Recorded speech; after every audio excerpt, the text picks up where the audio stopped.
अस्सलाम वालेकुम, नमस्ते, सत श्री अकाल। बीसीसीआई ने आईसीसी जंग जीत ली, लेकिन अब लगता है कि अंदरूनी जंग शुरू हो गई है। हुकूमत से अभी तक इजाज़त नहीं मिली, लेकिन उम्मीद यही है कि एक दो दिन में इजाज़त मिल जाएगी। लेकिन ब्रॉडकास्टर स्टार स्पोर्ट जहाँ से सबसे बड़ा रेवेन्यू जनरेट होता है, फिर जनाब गैर मुल्की क्रिकेटर जिनमें ऑस्ट्रेलिया, न्यूजीलैंड और इंग्लैंड के कुछ क्रिकेटर शामिल हैं, वो थोड़ा सा परेशान है कि इंडिया जाए या ना जाए। जैसे ट्रेंट बोल्ट ने कहा कि वो इस सिलसिले में पता करेंगे। वो जाना तो चाहते हैं, आईपीएल खेलना भी चाहते हैं, और आईपीएल कौन नहीं खेलना चाहता, क्योंकि पैसों की बात नहीं है। आईपीएल में क्रिकेट की एक नई ब्रांड मुतारिफ़ करवाई है, एक नए स्टाइल की क्रिकेट है, एक नए स्टाइल का कंपटीशन है, जहां दुनिया के बेहतरीन क्रिकेटर्स या तो एक साथ खेलते हैं या एक दूसरे के ख़िलाफ़ खेलते हैं। ऐसा मुकाबला दुनिया में क्रिकेट में कहीं नहीं होता, जहां एक इतनी मजबूत टीम दूसरी बहुत मजबूत टीम से मुकाबला कर रही हो। दुनिया के सफ़े अव्वल के खिलाड़ी बैक वक्त या तो ड्रेसिंग रूम शेयर कर रहे हों या मैदान में एक दूसरे के मद्दे मुकाबिल हों। ऐसा क्रिकेट वर्ल्ड कप में नज़र आता है या फिर आईपीएल में नज़र आता है, जहां दुनिया के सब बेहतरीन क्रिकेटर मौजूद होते हैं। हाँ, पाकिस्तान नहीं होता, श्रीलंका का सिर्फ एक खिलाड़ी है, बांग्लादेश नहीं है इस दफ़ा। लेकिन ओवरऑल अगर देखा जाए तो आईपीएल ने एक नया ट्रेंड सेट किया, और ये ट्रेंड ऐसा है जिससे खिलाड़ियों को फ़ायदा हो रहा है और क्रिकेटर्स को बहुत भारी मुआवजा मिल रहा है। और ठीक है, इसके साथ साथ सिर्फ मुआवजे की बात नहीं है।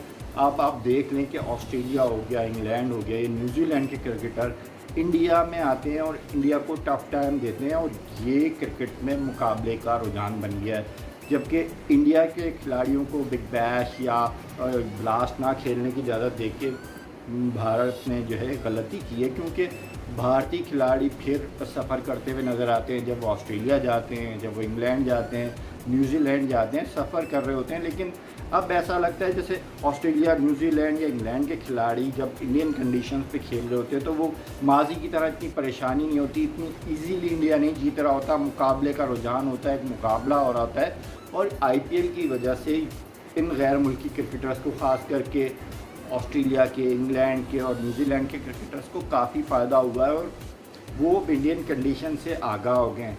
दूसरा मसला जो है वो है जनाब आईपीएल के वेन्यू का। वेन्यू में अब मसला ये है कि दिन के मैचेस ज़्यादा रखे जा रहे हैं, और दिन के मैचेस रखने पे भी ब्रॉडकास्टर स्टार स्पोर्ट को काफ़ी तहफ़्फ़ुज़ात हैं, क्योंकि दिन के मैचेस में शायकीन का और ब्रॉडकास्ट को इतना फ़ायदा नहीं होता, और फिर तमाशाइयों से के ना होने से भी काफ़ी फ़र्क पड़ रहा है।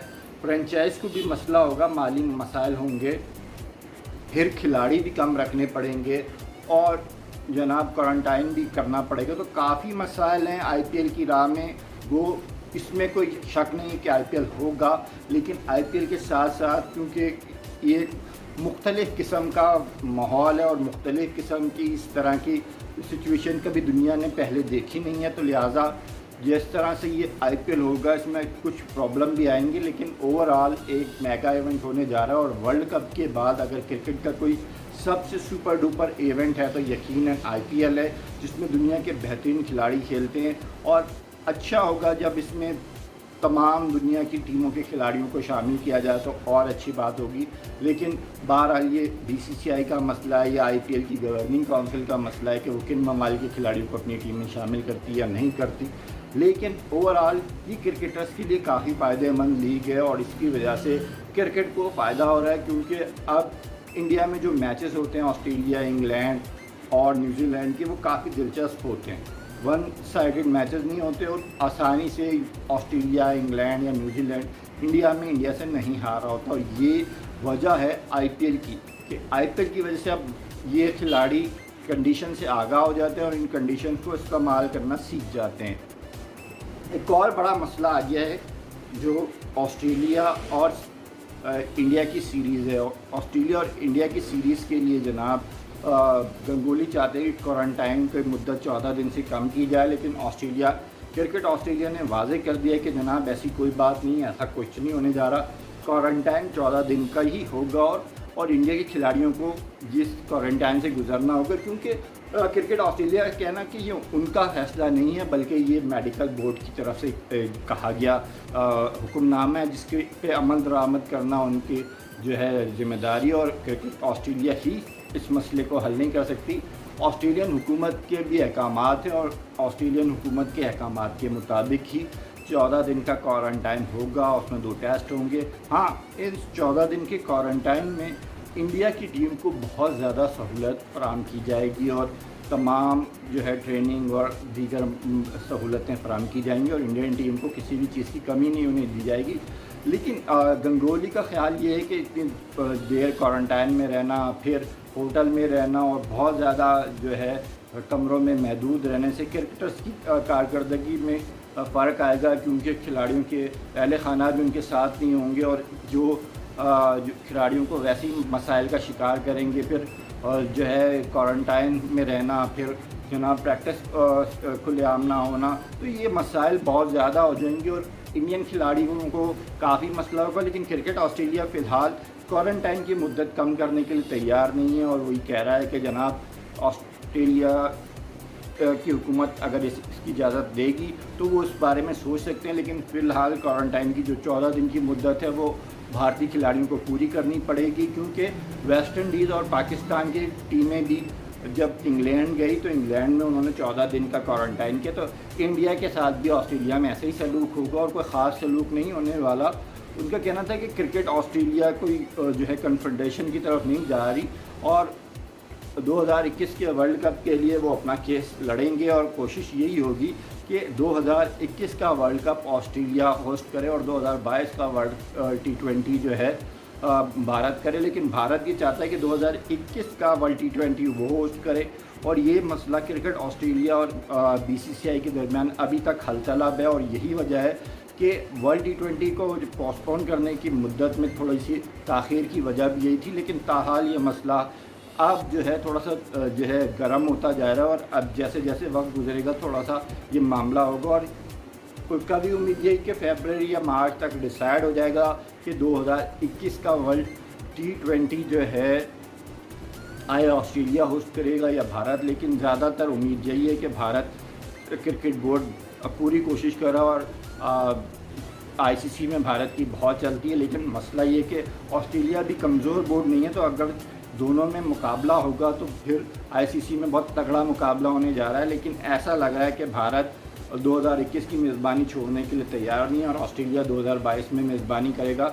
ICC ने वो कह दिया है कि जो टिकट ख़रीद लिए गए थे वो अगर 2021 में ऑस्ट्रेलिया होस्ट करता है तो वो टिकट उसी तरह रहेंगे, और वापस करने की ज़रूरत नहीं होगी, और जिन्होंने टिकट ख़रीदे हैं वो टिकट इस्तेमाल कर सकेंगे।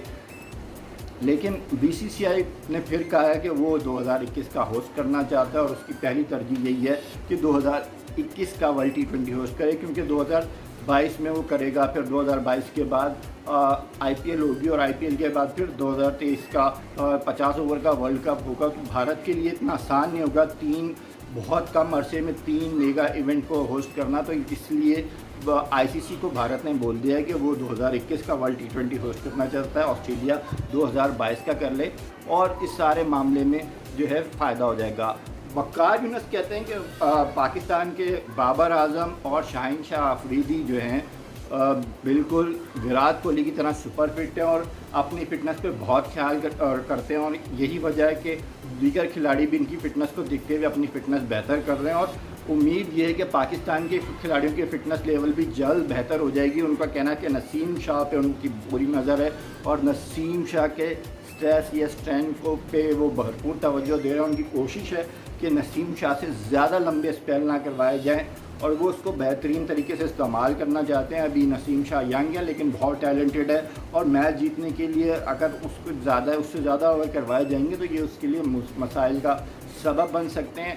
इसलिए नसीम शाह को बेहतर तरीके से इस्तेमाल करेंगे, और नसीम शाह की फ़िटनेस पे भी बहुत काम हो रहा है, और उम्मीद यही है कि नसीम शाह जल्द सुपर फिट हो जाएंगे, और जब सुपर फिट होंगे तो उनसे लंबे स्पेल करवाए जा सकते हैं। लेकिन फ़िलहाल नसीम शाह से बहुत ज़्यादा लंबे स्पेल करवाना उनकी कैरियर के लिए ख़तरनाक हो सकता है, और वो कैप्टन्स को और कोच को यही समझाने की कोशिश कर रहे हैं कि नसीम शाह से ज़्यादा लंबे स्पेल ना कराया जाएँ, और इंग्लैंड की कंडीशन को देखते हुए 2 स्पिनर्स के साथ खेलना ज़्यादा सूदमंद होगा। लेकिन पाकिस्तान की जो स्ट्रेटजी होती है और ख़ास करके मिसबाह की स्ट्रेटजी है, तो वो 5 जनाब बॉलर्स को खिलाने के हक़ में नहीं होंगे। यकीनन वो बैट्समैन एक ज़्यादा खिलाना चाहेंगे।